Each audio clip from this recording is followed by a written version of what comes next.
Hello everybody, we're going to be listening to James in a moment.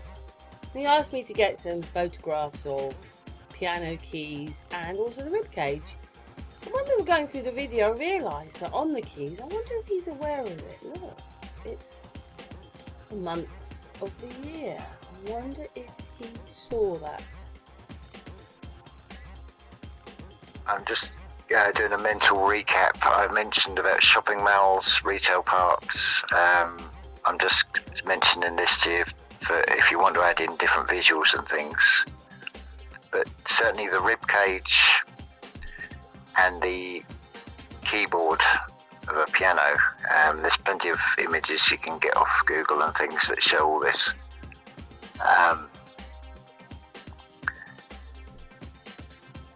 So yeah, you've got 16 minutes there. I think that's enough for one go, but you'll see why it's ended up at 16 minutes, and this is just a skimming of the surface of this. So I'll leave that there. So love to you, Karen, and you should get this afternoon, and I'll be at Monchique, so I will be able to pick up reply messages and things. So send me a reply. Oh, dear James. Yes, thank you very much for your time and effort on making this little voice note for me to turn into a video. Thank you, James. Thank you so much. But anyway, you can hear him talking, so you know that he's sending me these messages. Anyway, thank you very much for listening. Let's watch the video. Hi, Karen. Hi to everybody that's listening to this. Maybe this will be a little bit mind-blowing for some of you in a very good way. Because I've been very much inspired by a very recent presentation on Archaic's channel between Jason and, I forget the guy's name, but he goes by the handle of Grendel Dark. And they were talking about music. I believe the title of the video is Post-Reset Music. And that music contains certain codes that these composers used, a pair of dice, to sort of write the music. When you consider how long it would actually take to write out a symphony with a printed score sheet, so you've already got the lines in place, but you've still got to put all of the bar lines, all the notes, all the little instructions for a musician. That would take a lot of time, especially in an era where you'd be working some of the time with candlelight, particularly in the winter, even during daylight. Because a lot of these older buildings do have, like cottages and things, do have very small windows, so they don't really let a lot of light in. Anyway, before we get on to music as such, I'm pretty certain that you've all heard the expression, the answers are all within, go within. Well, I'm going to give you an example of this that is very literal and figurative, and also very revealing. Because when we look at inside ourselves, as in i.e. the physical body, take for example the skeleton, in particular the rib cage,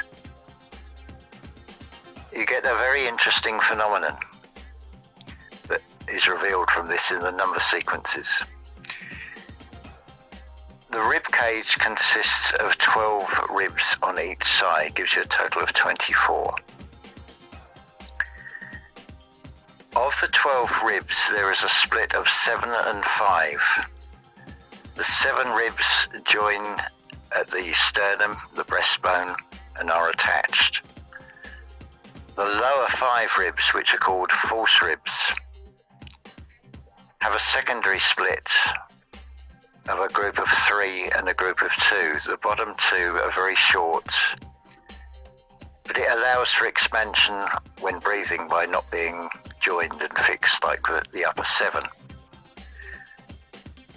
But think with human physiology. If we go to the sort of non-physical side, the energy centers You have the 7 chakra system.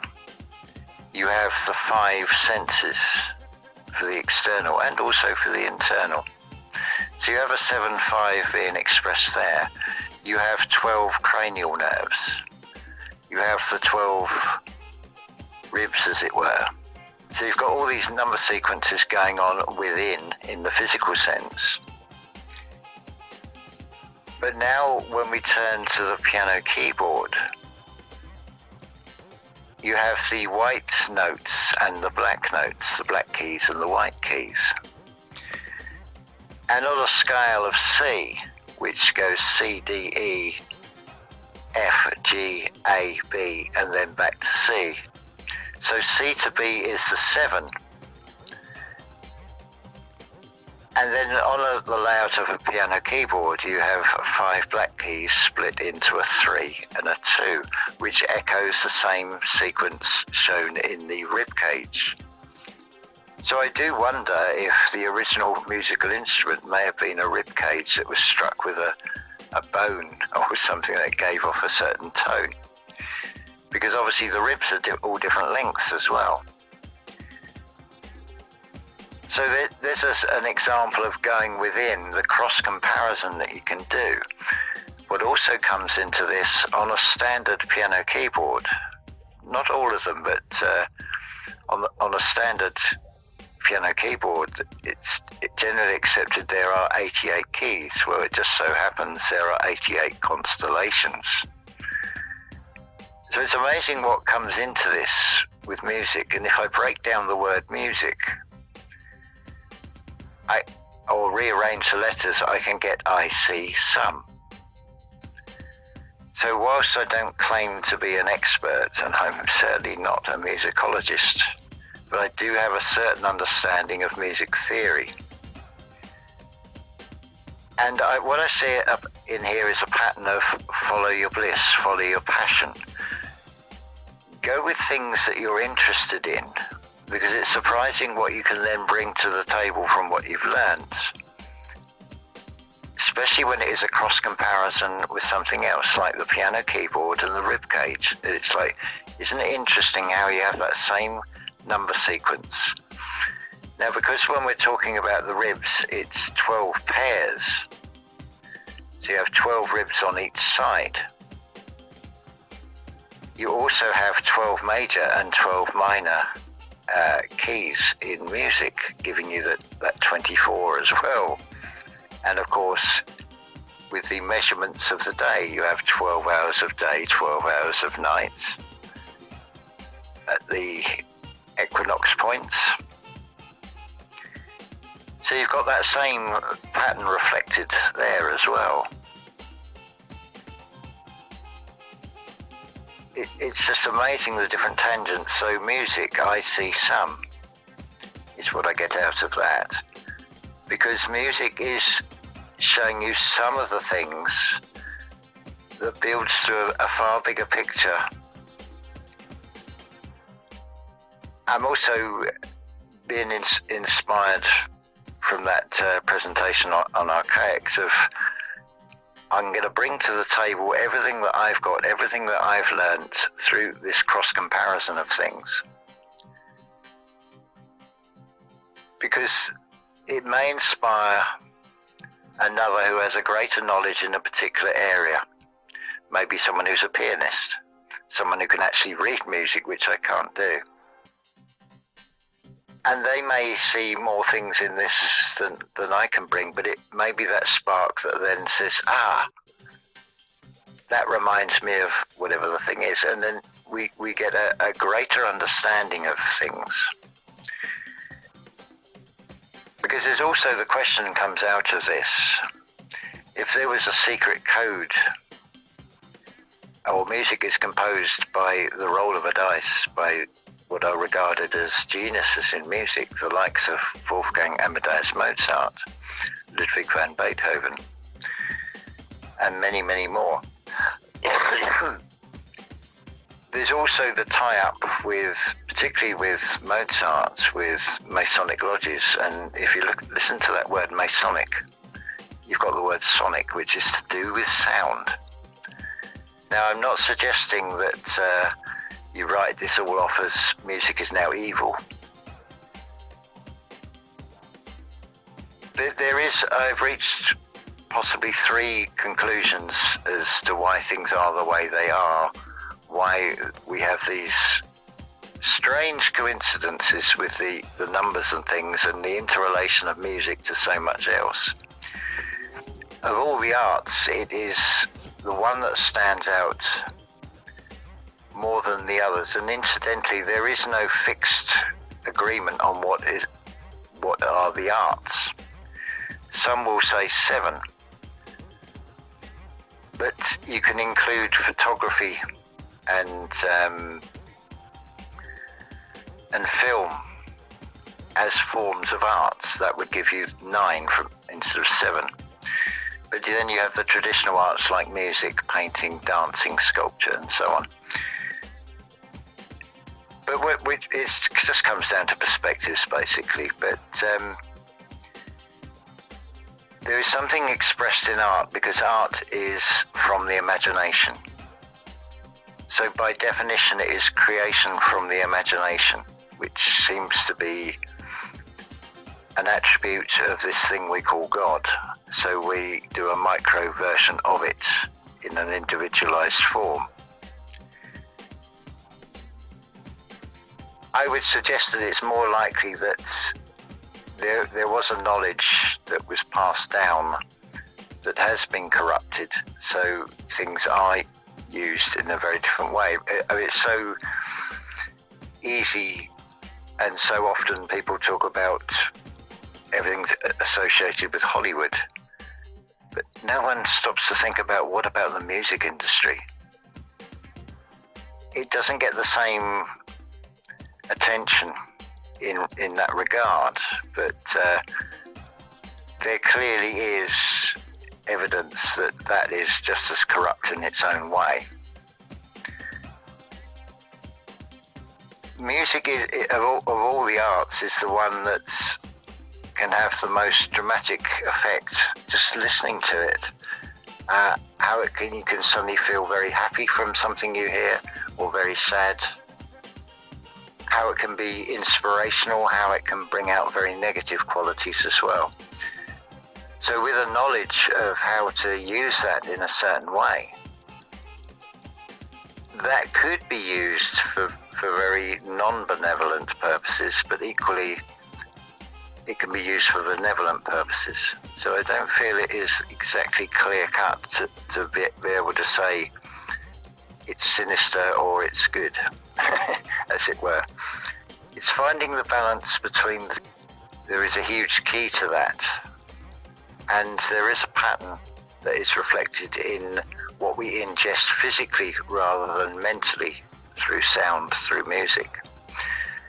That is the whole topic of food production, and whether something is classed as an ingredient or whether it is classed as part of the manufacturing process. So it's not listed as an ingredient, but because it is coming into contact with that raw material, it may affect the flavour, it may have other effects that we then ingest, but it's not going to show up as an ingredient. So with that pattern in mind, I turn to music. And my conclusion is that electricity should only be used as part of the processing side of it, not an ingredient of the music. I feel that there is something about electronic music, be it synthesizer, electric guitar, whatever the instrument happens to be, that has a more negative effect to it. Whereas if it is a natural instrument and the electricity is only used for such things as microphone placing for recordings, it does less harm than if it is electronic instruments being used as part of the actual sound. Hopefully that makes sense. There's also the question of the drum beat and the effect that has, because the shamanic drum is beat at a certain rhythm to slow the heart down, so the heart matches that rhythm of the shamanic drum to go into a meditative state. But you'll find with a lot of music, it's a very fast,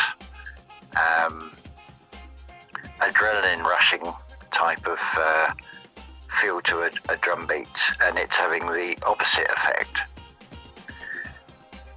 Clearly with music there is a knowledge, there is an understanding that most people don't have of music, of the effect it has, and with sinister intentions, where that could lead, what could that be used for.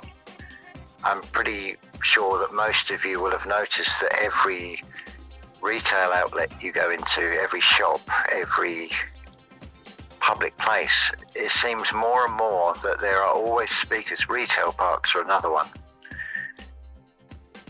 There's always a broadcast of music from maybe a local radio station. And it's like, why? How does this actually help? Because I find nothing more off-putting than if I'm going into a grocery store and I don't have a written list, but just a mental list of the things I want to buy, and now I've got this intrusion.